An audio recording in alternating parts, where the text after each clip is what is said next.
Seja bem-vindo à família 659. Todas as manhãs, às 6h59 da manhã, estou aqui com uma palavra bíblica, uma palavra ativacional para você começar da melhor maneira o seu dia na palavra de Deus, buscando o Senhor. Começando o dia realmente olhando para o céu, de onde vem o nosso socorro, dobrando nosso joelho e buscando aquele que é digno de toda a honra, toda a glória e todo louvor.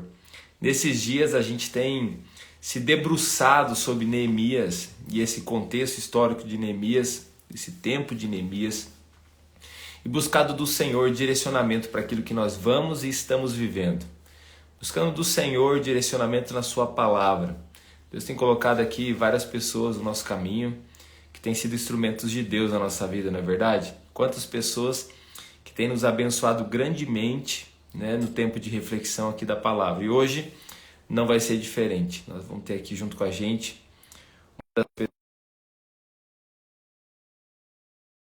vida e minha família, que é o Bispo Mano. É uma grande inspiração para nós, né? Nos discipulou, tem nos ajudado até hoje, nos fortalecido e vai abençoar a sua vida também. Bom dia, Bispo Mano. Bom dia, Fernando. Um prazer estar O com prazer é vocês todo aqui, nosso. né? O prazer é todo nosso, Bispo. Estou aqui falando para o pessoal, né?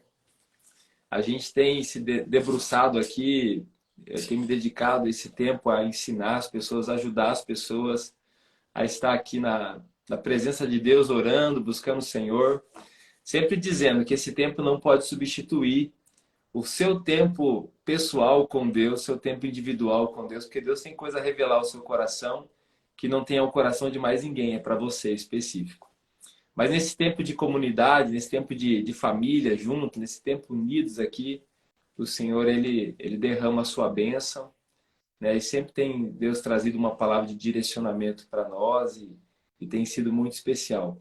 Nós estamos, Bispo, aí contando dos 52 dias de Neemias. Estão vindo aí pedagogicamente, né? Nós estamos quase chegando a 30 dias, últimos 30 dias do ano.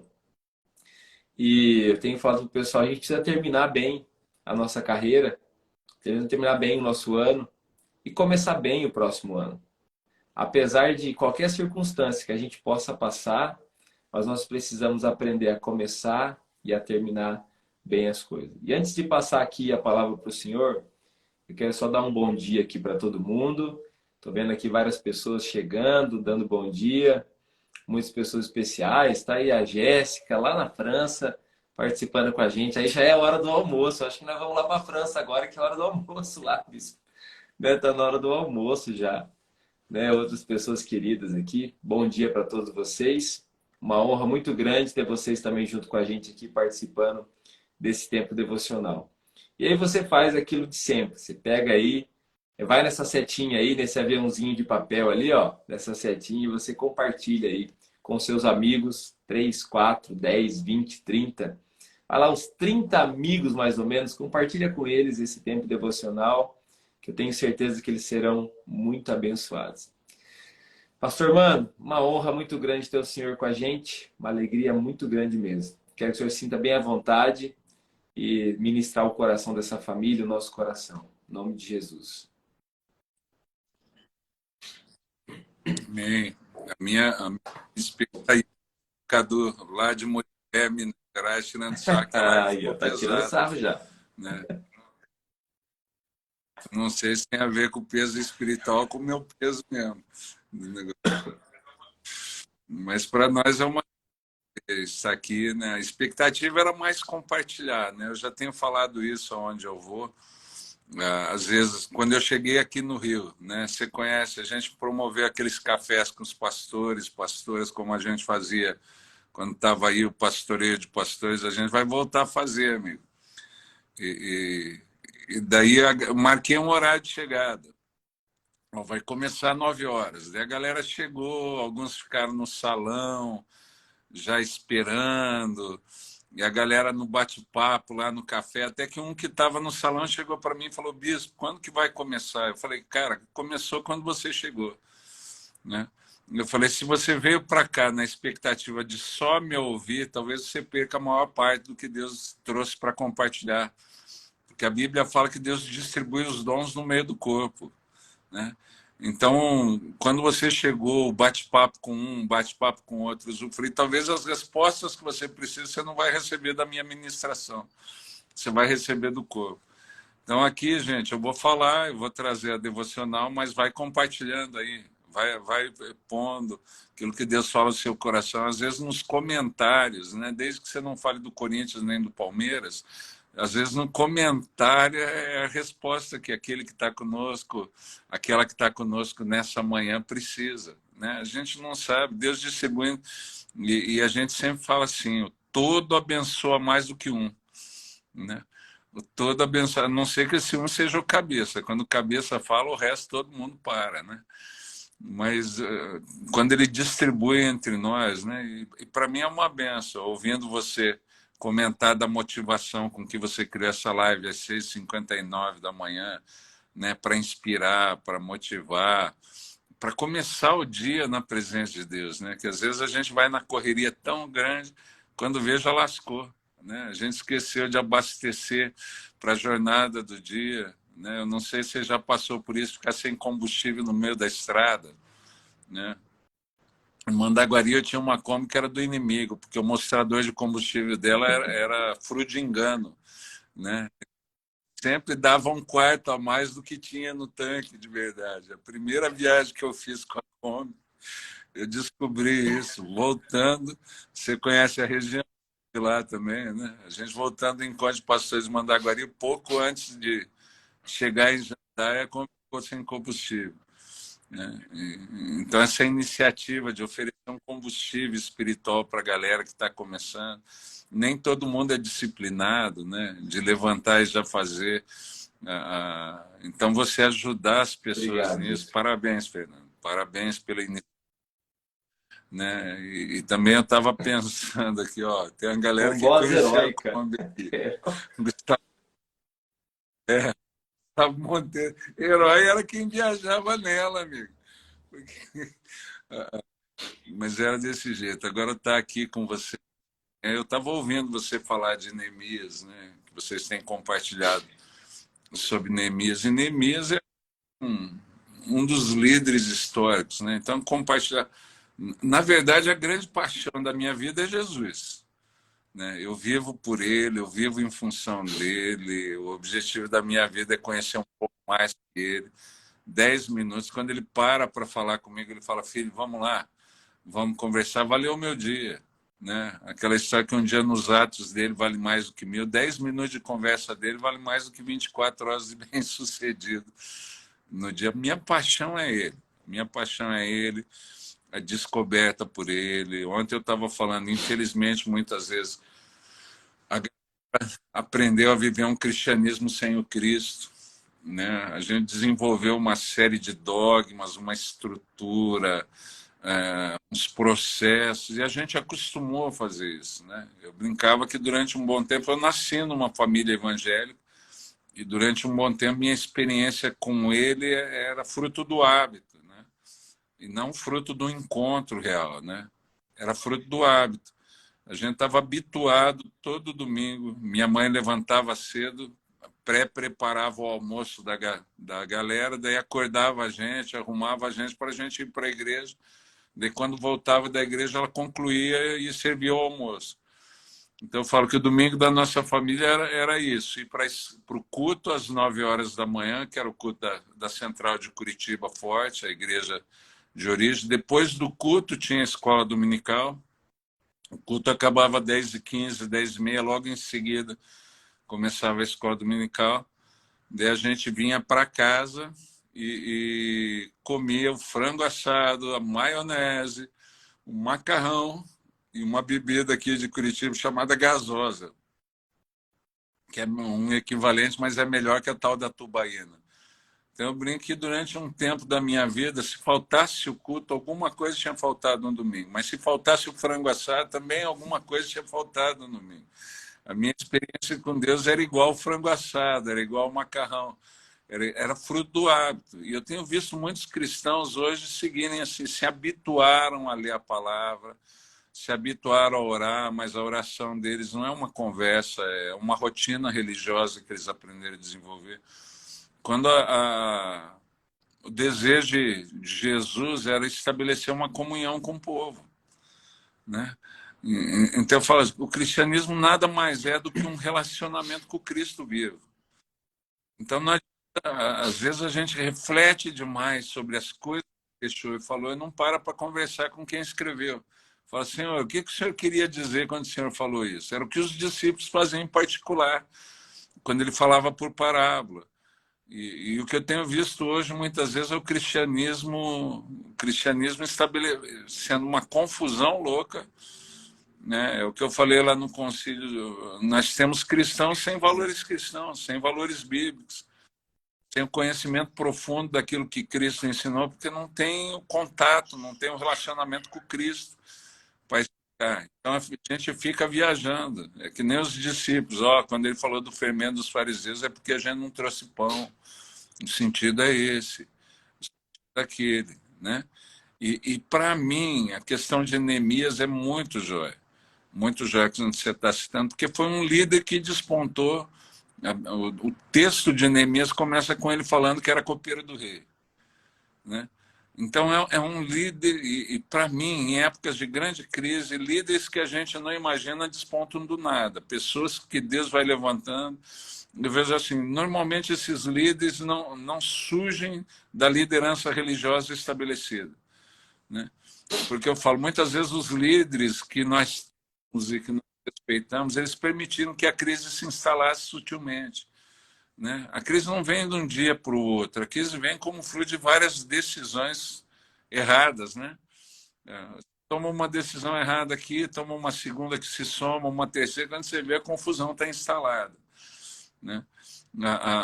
Eu falo assim, não é uma cartada que você toma, você fala, não, você toma, você fala, não, amanhã a gente ajeita.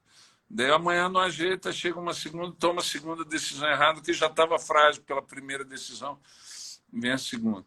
E a gente vai seguindo. E eu tenho visto isso, eu tenho participado de alguns fóruns de liderança, né? Tentado em lugares que eu nunca imaginei e nunca desejei, né? Eu sempre desejei ser aquele anônimo. Eu falo que sem ser conhecido eu podia aprontar mais sem ter tanta crítica. Depois que eu me tornei conhecido, tem jeito não. Eu continuo aprontando, mas agora sou muito criticado do negócio. Agora eu falo que nessas horas, né, alguém que pensa diferente, alguém que age diferente, que a gente vai acostumando com aquela estrada mental, né, que a gente fala, você já está pré-condicionado, teu cérebro te distrai, né? Você está pré-condicionado a buscar as respostas da crise nos lugares onde você já foi e encontrou. Então você vai, sem a gente perceber, a gente vai na mesmice, né? Não é fácil, é um exercício a ser feito de você mudar o tempo todo, né? De você alterar as coisas o tempo todo, tentar fazer diferente. Se você perceber, você tem uma rotina, né? Eu falei isso uma vez, eu vi uma reportagem. Você sabe quantas decisões normalmente você toma por dia? Você tem ideia de quantas decisões você toma por dia? Né? Num dia normal, amigo, você vai tomar de 30 a 35 mil decisões. Num dia normal. Mas como a maioria delas você toma no piloto automático, você nem percebe isso, né? As decisões que você para pensar, que você acha que são significativas, vão afetar o seu dia, dá em torno de 10 a 15 só. Né? A maioria delas, por exemplo, você levanta, você já tem uma rotina construída. Eu falo assim, tem gente que senta na beira da cama, dá aquela coçada nos olhos, vai no banheiro, lava o rosto, daí tem gente que vai tomar um gole de café para depois voltar a escovar o dente, tem gente que escova o dente primeiro. É uma rotina que se repete todos os dias, de uma série de decisões sem pensar, né? E o nosso cérebro faz isso. Por isso que uma liderança antiga, às vezes, não consegue enxergar uma saída óbvia não conseguem enxergar uma saída nova quando a crise se instala. Eles acostumaram a caminhar na direção da mesmice. Né? Neemias é o cara que, numa crise grande, é o copeiro do rei que se torna líder. É a liderança nova que desponta do nada. Né? E para mim, e daí vem a experiência de Neemias, eu não sei o que já foi compartilhado aqui nesses dias, né? Mas eu falo assim, se você quer ser instrumento de Deus para a resolução da crise, por mais que você não se ache, lembra disso, cara. O cara era copeiro do rei. O cara é copeiro. Deus levantou um copeiro, como em outros momentos de crise, Deus levantou os leprosos, Deus levantou pessoas que não imaginavam. Eu não gosto daquela história, eu sou o improvável. Né? Não, você é o provável. Deus já falou que ele não escolhe segundo o critério do mundo. Ele escolhe as coisas loucas para confundir as sábias, ele escolhe aqueles que não. Então, os que parecem não ser são os prováveis líderes de Deus numa transição. Né? Quando o cara fala assim, eu sou improvável, eu falo, improvável para quem, meu amigo? Ser improvável para quem? Para os homens, porque virou um chavão, né? Isso, muita gente falando assim, eu sou improvável. Não é, amigo. Você só está sendo treinado pelo treinador certo. Os caras lá de fora configuraram um esquema que não tem nada a ver com o reino de Deus, falam que para eles você não serve, você tem que se qualificar segundo eles. Mas Deus olha para você e tem um projeto, já te criou com um projeto. Você só está se ligando e se deixando usar por Deus. Que eu sempre brinco assim, a gente não faz o que faz porque a gente é bom. A gente não faz o que faz porque a gente tem mérito na coisa. A gente faz o que faz porque ele tem prazer em ter a gente no time. E no time dele a gente vale pouco. Aquela expressão que eu sempre falo do café com leite. Você já jogou alguma coisa, participou Já. de algum esporte? Quem participou de esporte sabe disso. Tinha expressão que a gente chamava o café com leite. Né? O café com leite era aquele cara que não Vamos ver valia quem quer o nada. café com leite aqui. Se Nada. tem café com leite aqui na live. Ah, tem uns que eu já vi entrando aqui. Esse eu conheci quando era pequeno, mas pelo estilo agora era café com leite, a certeza. Que eu falo assim, o café com leite é aquele que não vale nada no time. Às vezes você estava lá, um time de futebol de campo com 11, outro com 12, fala, tem um a mais. Daí você falava, não, mas ele é café com leite. Né? O café com leite não conta nem nos times. Daí, se você tem um café com leite, você pode jogar com 12. E às vezes o café com leite, a gente ia na jogada, dava o tranco no café com leite para ele não atrapalhar. Né? Então a gente que era do mesmo time punha. Mas eu falava assim, por que você tinha alguém tão ruim no time? Alguém que não valia para nada. Porque tinha o craque que você queria ver jogando e o craque bancava a escalação do café com leite. O craque falava assim, não, eu só jogo se ele jogar também. Ninguém escolhia o café com leite. Daí o craque falava, não, se ele não jogar, eu não jogo. Daí você era por causa do craque. Eu falo assim, cara, Deus para estabelecer todas as coisas levou 6 dias. No estabelecimento do reino dele, depois de Jesus, tem mais de 2000 anos e a gente fez o balaio de gato que fez. Né? A gente atrapalha pra caramba. Né? A gente atrapalha pra caramba. Só que o craque, que é Jesus, banca a nossa escalação. Jesus fala, pai, eu morri para eles jogarem, então se eles não entrarem em campo, não tem jogo. Entendeu? O pai fala, entra todo mundo. Entra para jogar. E Jesus, a gente fala assim, mas eu não sei se eu consigo. Vai aí, deixa que eu dou um jeito, cara. A gente tá junto no time, eu nunca perdi. Você jogando comigo vai se dar bem. Em algum momento do jogo, eu acho que a vitória do time é por minha causa e começa a achar e prejudica o jogo. Então não se ache, cara. Né? A coisa está acontecendo só porque a gente não presta mesmo. Todo mundo que faz a coisa valer a pena é improvável. No reino de Deus, tirando Jesus, o resto é tudo improvável.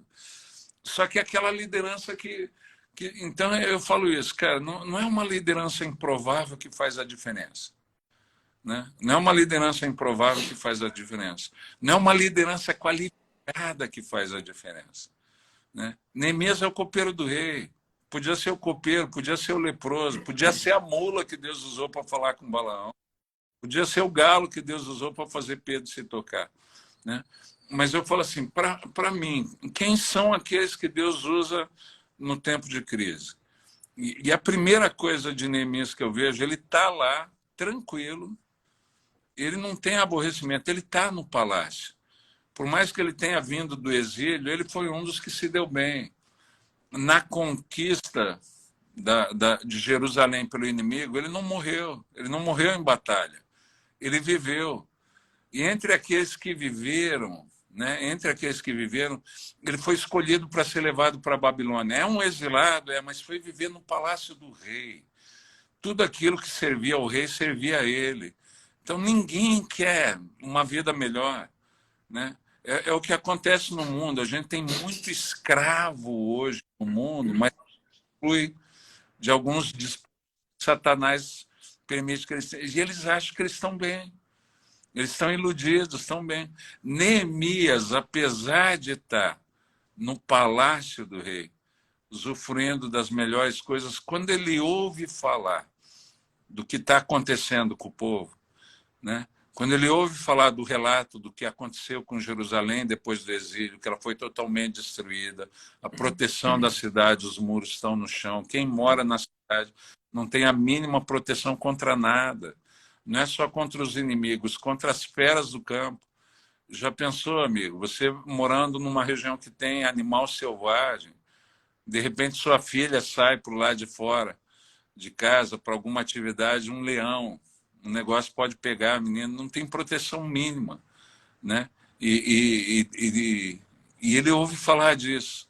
E daí, para mim, vem a característica que faz com que você possa ser o líder o instrumento de Deus para a salvação de uma terra numa época de crise, que é quando Neemias ouve isso, a Bíblia fala que ele sai chorar e ele vai jejuar.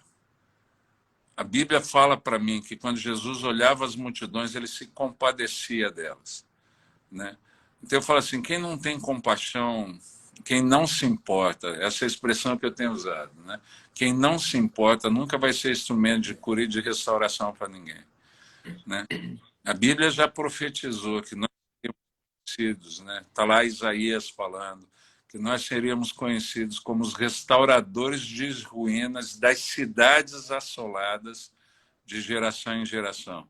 Então, aquilo que a gente falou no início, as crises que vêm se instalando por causa de decisões de longa data. Não é de hoje para amanhã que a crise se instalou. São decisões erradas de longa data, mesmo na sua vida, querido. Né? Não é de um dia para hoje. Poxa, essa semana a crise chegou para mim. Não, não chegou. A crise chegou quando você começou a tomar a decisão besta sem perceber que estava se afastando de Deus. Né? O momento da semana que fez com que você enxergasse isso só foi o momento da revelação, em que as escamas caíram dos seus olhos. Né? A Bíblia fala que nós seríamos levantados como restauradores dessas ruínas, daquilo que vinha sendo assolado, destruído de geração em geração. Um fútil legado, uma cultura construída errada, um fundamento errado, uma influência maligna sobre a vida de uma cultura que eu não percebia, que me leva a hábitos destrutivos, o hábito de não assumir a responsabilidade pelos meus erros, nem a responsabilidade por mudar, né? De transferir para outros, como se um momento, essa pessoa me irritou, eu reagi assim por causa disso, eu fiz isso porque o meu cônjuge ou a minha família. Não, é você, cara, é você. Você. Então, esse hábito infantil, imaturo, de nunca se responsabilizar por nada, que vem permitindo com que eu tome decisões destrutivas. A Bíblia fala que a gente é levantado para restaurar tudo isso. Né? E como que eu restauro isso? Como que eu faço isso?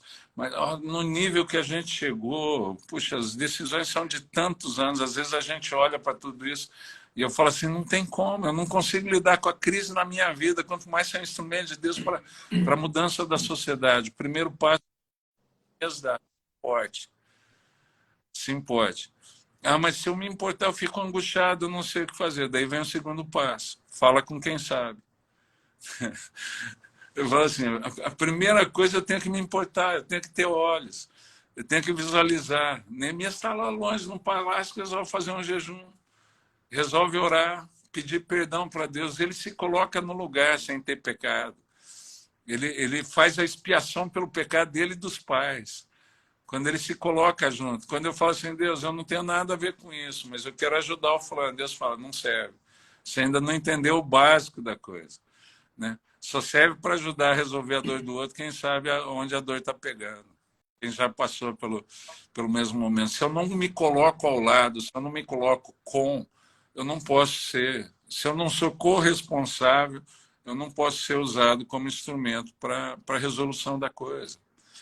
Então, primeira coisa, se importe. A primeira coisa, saiba que você também está envolvido no negócio. Terceiro, se eu não sei o que fazer, né, fale com quem sabe.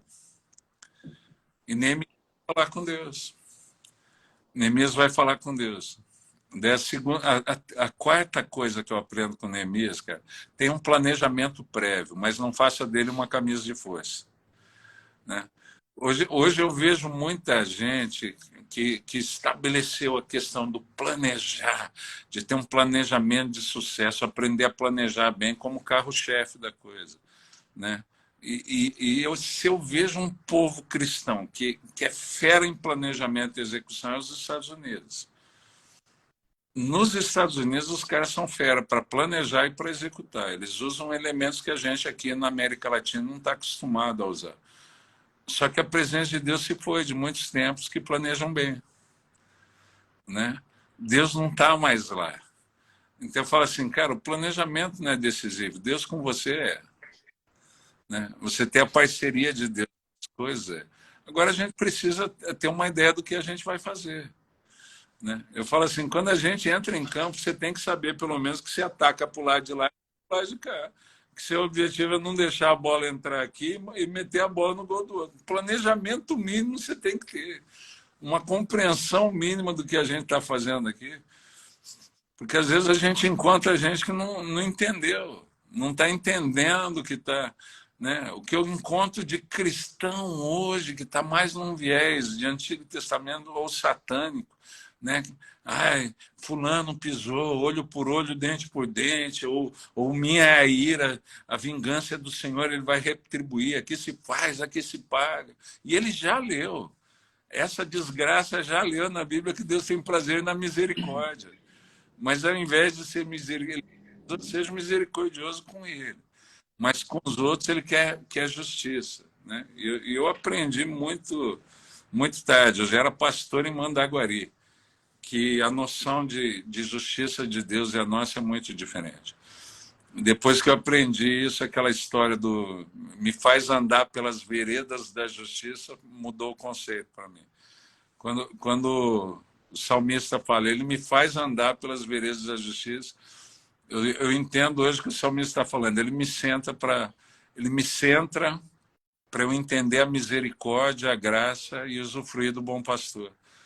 Porque as coisas não acontecem comigo por justiça, as coisas não acontecem comigo porque eu mereço, as coisas acontecem comigo porque ele é bom. E ele, sendo Deus bom, então às vezes a gente tem um senso de justiça. Eu sempre conto essa experiência para ilustrar isso, né? Um dia que eu estava bravo com os discípulos, e eu falei, ou vai ou racha, eu quero mais que racha. Eu estou sem paciência com esse povo, mais tantos anos ministrando. E eu tinha uma reunião com eles à noite, antes de fazer a reunião, fui orar, tirar um tempo de oração. Deus falou assim, tenha paciência com eles, meu filho. Eu falei, Deus, eu tenho tido muita paciência. Ele falou, menos do que eu com você. Né? Quando Deus falou isso, eu sabia que o resto da conversa não ia prestar. Né?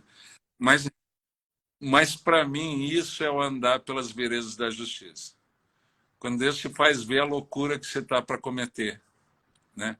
E Deus te senta e te faz enxergar. Tá vendo? Eu fui misericordioso. A palavra do credor incompassível. Que às vezes a gente cobra uma dívida dos outros muito menor do que a que Deus perdoou a nosso respeito, né? Então, quando a pessoa começa a se achar, né? Porque a gente não tem a ideia do geral, mas você precisa ter um planejamento mínimo, né? Você precisa ter um planejamento mínimo. Então, eu sempre falo assim, eu tenho visto muita gente se complicar porque faz do planejamento uma camisa de força, usando a linguagem do esporte. Toda vez que você entra em campo, você tem uma ideia. Fulano joga nessa posição, ciclano joga. Por menos que você entenda do jogo, você escala um para cada posição. E nós vamos fazer isso. Só que às vezes, Quando o jogo começa, você vê que aquilo que você planejou não dá certo, né? E a grande sabedoria é saber mexer o time durante o jogo, saber refazer a coisa, né? Você ter uma leitura do contexto, você aprender a ler o contexto, aprender a entender o que é vida, como que a vida funciona, o que que é a vida. E às vezes eu fico frustrado porque o meu planejamento não está funcionando, porque aquilo que eu sonhei para a minha vida não está acontecendo, porque aquilo que eu fiz... Fala, cara, e você vai acabar se matando assim, insistindo com um esquema tático que não está funcionando, né?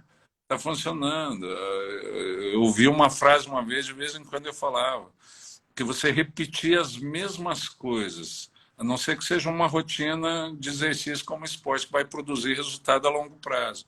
Mas se não você repetir as mesmas coisas, tendo a expectativa de resultado diferente, é a definição de burrice ou loucura, né? Então eu sempre brincava, eu falei, vocês são louco ou burro? Qual dos dois aí? Né? Porque, porque o esquema tático às vezes não está funcionando, né? E daí eu quero que Deus, com uma varinha de condão, acerte a minha burrice. E Deus fala, filho, eu posso acertar, eu posso fazer, mas você vai ser burro de novo. Então eu quero te ensinar a ser sábio. Porque se eu te ensinar a ser sábio, né? Para mim a terceira é uma, eu já nem Acho que é a sei se é a quinta já, terceira, bispo, essa aí. quarta coisa, né? Já que, porque Neemias tem um planejamento, mas quando ele chega em Jerusalém, né? Quando ele chega em Jerusalém para executar o planejamento, e entre uma coisa, eu falei assim, entre a visão que Deus te dá e a hora da execução tem uma jornada. Tem uma jornada. Antes da gente falar dessa quinta coisa aí, entenda isso. Entre a visão que Deus te dá e o lugar, tem uma jornada. E a jornada, né, nem mesmo tem que sair do Palácio do Rei para chegar na Jerusalém destruída. E se a jornada fosse mal sucedida, todo o planejamento anterior, tudo que a gente fala de Neemias, tudo que é dito a respeito dele, não existiria, né? Porque ele nunca teria chegado lá. Eu conheço gente que se compadece, eu conheço gente que fica emocionada, mas não se prepara para a jornada e se perde na jornada. A gente nunca vai ouvir falar desses caras, né? Porque a jornada prepara você para a execução, né? Não é só você ter uma visão que faz. Tem gente que tem visão, só não sabe como realizar, né? Ou não tem o necessário, não tem a pegada. E eu falo assim, a jornada prepara, e a gente não percebe isso, né? A gente não percebe isso. Eu estava ministrando domingo numa igreja e eu falei isso. Uma das coisas que a gente precisa definir qual é o evento principal. Para qual evento eu estou me preparando? Deus me levantou para que época? Para fazer o quê? E entender isso. Enquanto eu não chegar lá, eu tô em preparação. É a jornada, porque tem muita gente que lê diferente. Ela acha que a crise de hoje é o evento para o qual Deus me preparou. Não, a crise de hoje, na verdade, é o elemento de preparação para aquilo que você vai enfrentar. Talvez o evento da sua vida ainda não chegou. E a gente fica reclamando do treinamento, né? Quando eu vejo alguém reclamando, a minha vida não está fácil. Como assim não está fácil, maluco? Você entregou sua vida para quem? Quem que cuida de você hoje? Você não fala que Jesus é teu Senhor, então você é um besta de pensar assim. Porque eu não conheço ninguém melhor do que ele para cuidar das nossas coisas. Eu não conheço ninguém melhor. Você não está entendendo o jogo. Você não está entendendo o processo. Você não está entendendo o mínimo. Se a sua vida, você fingiu entregar para Jesus, sem fingiu entregar para Jesus, aí é outra história. Aí você está num sal lascado, porque Jesus só leva a sério, ele conhece o coração, ele leva a sério quando há sinceridade em nós. Deus ama a sinceridade, Deus não se impressiona com jogo de cena.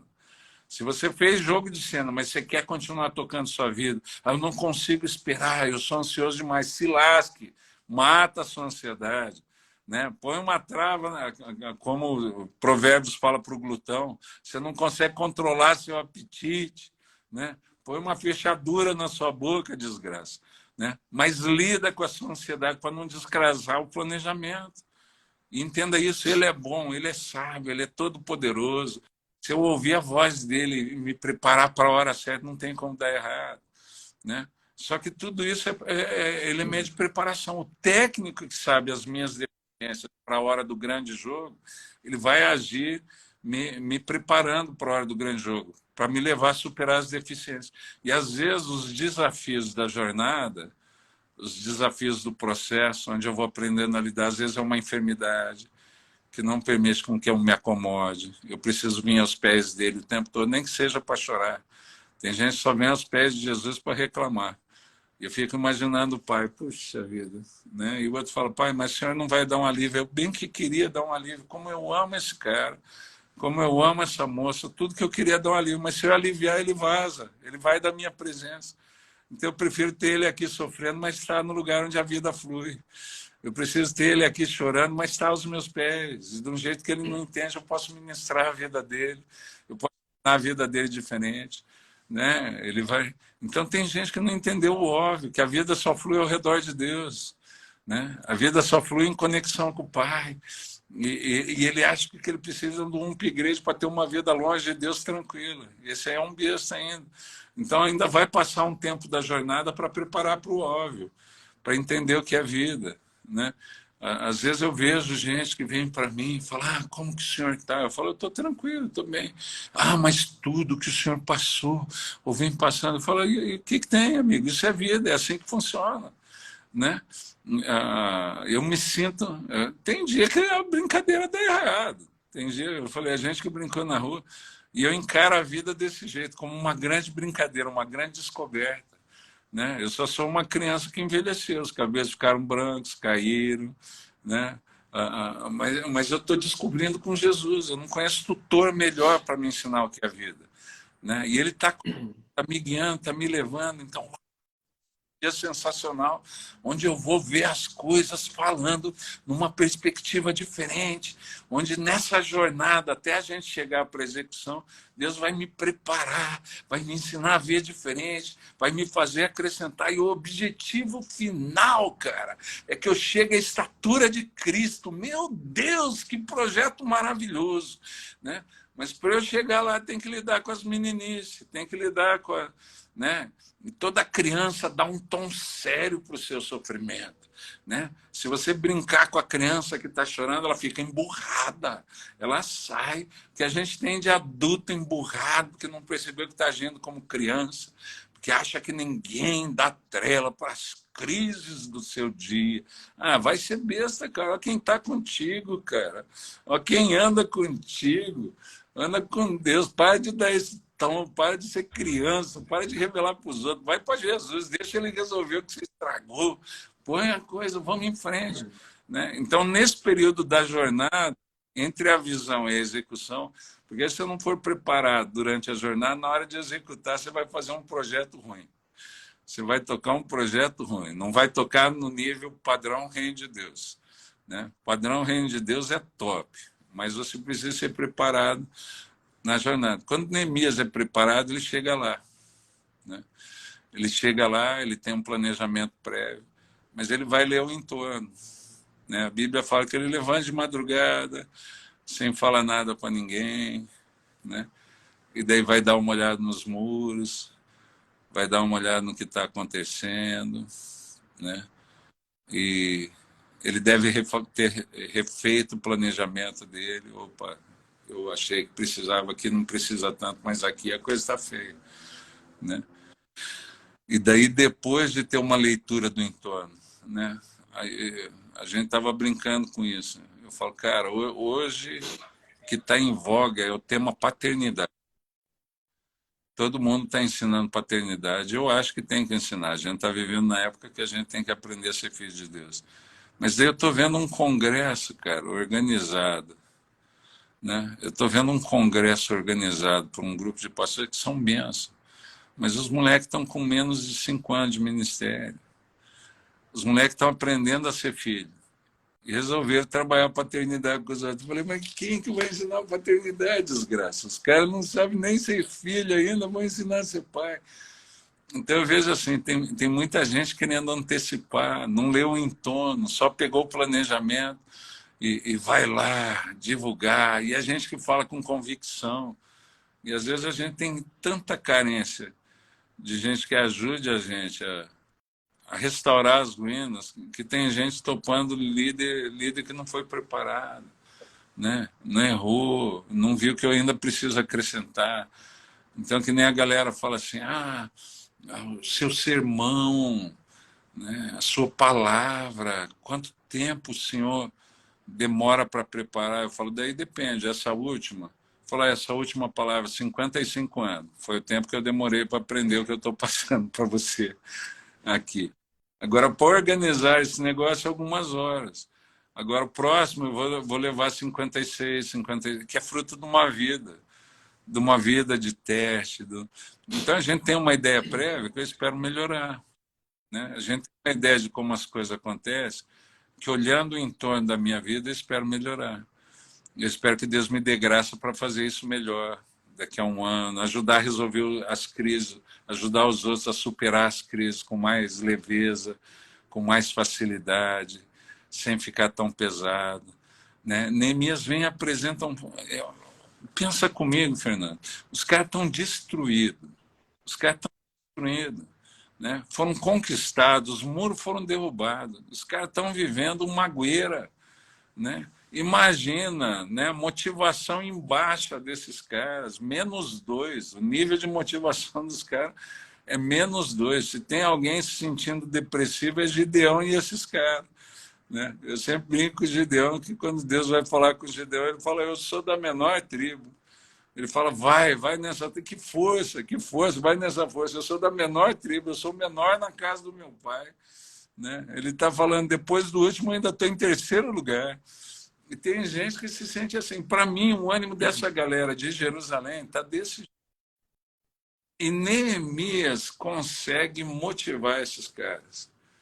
Para mim, a última característica, última não, mas para a gente conversar aqui, colocando, depois a gente espera pergunta, bate-papo, né? Mas a última, depois é a execução. Neemias vai executar e daí vem live para outro dia, a gente conversa sobre o passo a passo de uma execução bem sucedida.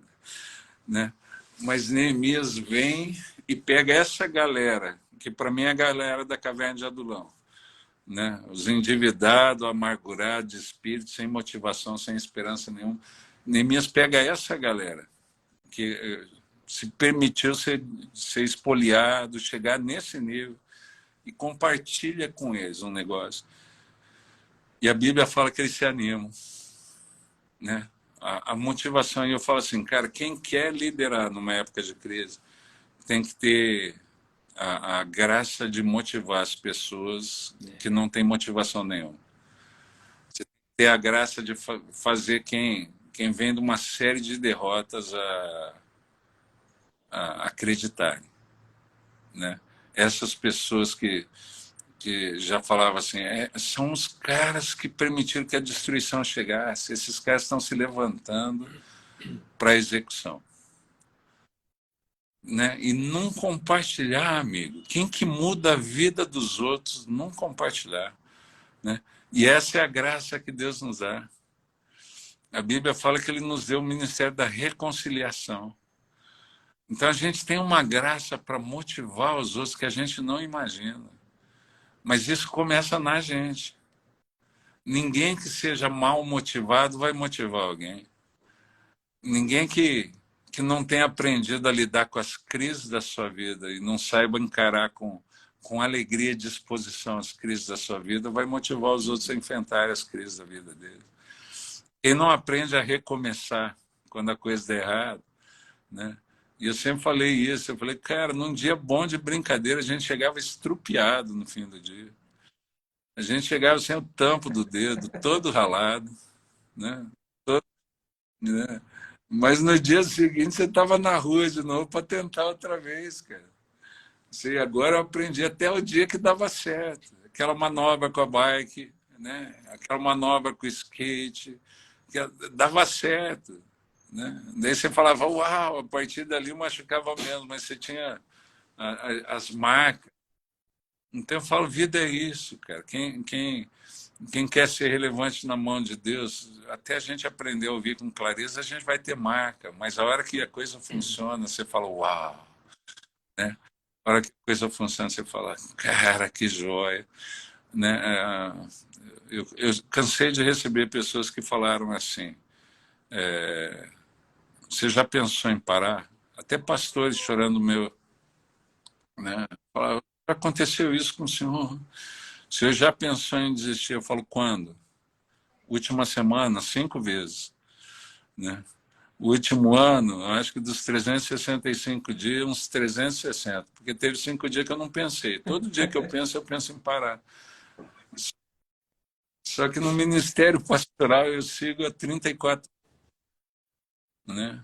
Porque eu só pensei, mas ele me chama, vamos lá, mano, e a gente vai. E a gente segue, e a gente continua, né? E ele me deu a graça de entender que tudo que eu preciso é esperar. Ele vem, e a coisa vai funcionar. Então, quando, né, para mim, Neemias, de um jeito impressionante, consegue fazer com aquela galera o que Deus faz comigo todo dia. Vamos lá, filho, hoje vai ser um dia sensacional. Hoje vai ser um dia extraordinário. Eu estou contigo. Se prepara para que eu vou fazer contigo. Eu vou te surpreender. E eu falo, caraca, daí você começa o dia. Deus, podemos ir agora? Já dá para a gente sair? Já dá para a gente começar? Em vez do cara falar, puxa, mais um dia. Nossa vida, não, ainda tem aqueles rolos que eu tenho que resolver. Não, você fica, e aí? Eu quero ver como Deus vai me surpreender. Uhul! A mulher fala, e aí, o que é isso, cara? E aquela dívida tá lá, mas Deus falou que vai comigo. Quem sabe hoje é o dia que eu vou pagar aquele negócio, né? Quem sabe hoje é o dia que vai resolver, porque Deus está comigo, né? Então você começa a encarar a vida de maneira diferente. Você começa a olhar para a vida de maneira diferente. É o que Neemias faz com aqueles caras, né? E eu falo, quem não aprende esse passo a passo nunca vai ser um líder de reconstrução em época de crise.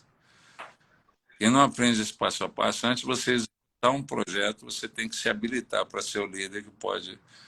E daí depois vem a execução, que em outro momento a gente conversa qual o passo a passo para uma execução bem sucedida. Olha, Mas eu eu vou espero ter deixar, já vou contribuído marcar com o bispo com já ele. essa outra aula aí que ele prometeu aí, da execução, então. Até o final do ano aí a gente conversa sobre a execução. Precisamos aprender essa lição e vamos nessa jornada, né? Quem está motivado aí a começar o dia?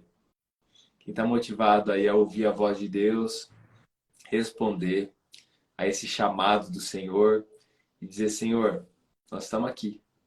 Queremos cumprir a tua vontade, o teu querer. Posso dizer, bicho, todo o coração.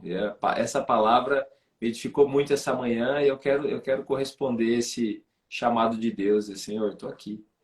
Eu quero, junto com você, nessa obra, fazer aquilo que o Senhor quer fazer, né? Na minha cidade, na minha nação, aonde o Senhor plantar as nossas vidas, nós vamos florescer, dar muito fruto para a glória de Deus, né? O objetivo da nossa vida é glorificar a Deus. E nós glorificamos a Deus dando muito fruto. Né? Olhando aí para esse personagem, né, Neemias, esse homem de Deus aí, ele deu fruto. Ele saiu, eu nunca pensei nessa perspectiva, bispo, dele ter saído da zona de conforto dele. Né? A gente fala na escravidão dele, esquece dessa questão que ele era um escravo especial. Estava ali no palácio. Então ele teve que sair da zona de conforto dele. Né? E hoje em dia, ou sempre, né? Eu, né, eu sempre brinco com isso. Você pode ser um cão doméstico numa casa de madame. Você tem regra, ou você pode ser um independente, um vira-lata na rua. Eu garanto para você que o cão doméstico da madame tem uma vida melhor que o vira-lata, que é independente. Às vezes a gente acha que só porque o cara é escravo tem uma vida horrível. Não, tem muito vira-lata por aí que é livre. Né? Mas só é vira-lata. Neemias estava no Palácio do Rei. Né? Melhor que o que Não, era não, ali. isso aí. Sair da Desculpa nossa zona interromper de de novo. conforto e ouvir a voz de Deus. Né? Aquela frase que o Senhor sempre disse. Sensibilidade para ouvir Deus e ter a coragem de obedecer Ele. Que às vezes algumas coisas que Ele nos pede parece muito doido, muito estranho e parece que não tem nada a ver. Mas é o caminho, né, que Ele tem reservado para nós. Ô Bispo, nós vamos finalizar com um tempo de oração. Nós vamos ter um momento de oração aí, finalizando a nossa live. Vai ficar salvo aí para a galera assistir, quem quiser. Quem não pegou tudo, né? Tem um grupinho também no WhatsApp, onde eu coloco lá a gravação pelo YouTube para você assistir. Compartilhar com as pessoas também que você queira compartilhar. Mas nós vamos terminar orando, agradecendo a Deus. Já vou deixar aqui, ó. Com certeza o Bispo nunca negou nenhum convite, sempre participou com a gente, se ajeita aí para participar. Mas se for possível, até o final do ano, a gente chama ele novamente para compartilhar a parte da execução. Vou deixar aqui no cabide aqui. Horário eu tô livre. Mesmo nesse... Eu não esqueço. Então tá bom.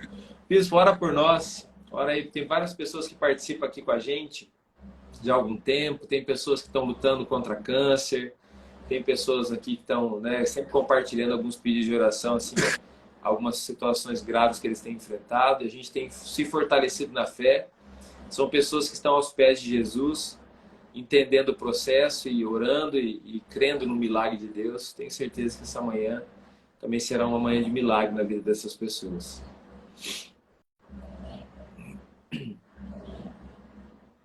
Vamos orar.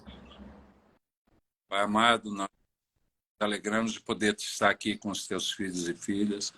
E nós colocamos todas essas situações de desafios, cânceres, as crises que vocês... Nós sabemos que o grande problema não é isso, porque no Senhor tem poder para curar. Nós sabemos que o nosso grande desafio é acreditar no Senhor quando a palavra da crise vem. Acreditar no Senhor quando um estigma de morte vem. Porque é fácil acreditar no Senhor quando a gente não precisa. O grande desafio para nós é continuar acreditando quando a crise chega. Pai amado, nós queremos continuar confiando no Senhor e nós lançamos sobre o Senhor a nossa confiança nesse momento. Pai, para aquelas que passam por uma enfermidade séria, nós pedimos que o Senhor estenda a tua mão de poder.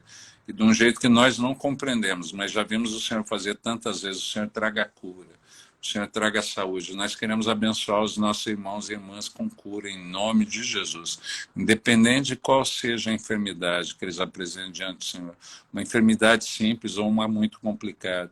Um câncer em estágio inicial ou um câncer já avançado, que vem exigindo tratamento. Nós colocamos diante do Senhor. Nós sabemos que o Senhor não existe problema nenhum, não existe dificuldade nenhuma. Por isso, cura, Pai, em nome do Senhor. Cura essas pessoas, surpreendentemente cura essas pessoas. Pai amado, essa pessoa que está conosco, que vem sentindo dificuldade de enxergar sem saber o que é isso, esse problema que vem se instalando na vista desse teu filho, a vista esquerda. Eu sinto que tem alguém aqui com problema na vista esquerda, vem se agravando, vem perdendo a visão. Hoje vê como que vulto, sombra. Põe a tua mão e cura completamente o teu filho. Que a vista dele seja plenamente restaurada em nome de Jesus. Pai amado, essas situações de crises que vêm drenando o ânimo, vêm drenando a energia dos teus filhos e filhas, que há muito tempo eles vêm, talvez já até buscando o Senhor sem ver resultado para as suas orações, sem ver resposta para as suas orações. Nós pedimos, tem misericórdia, Pai amado, e nos ajuda a ver diferente.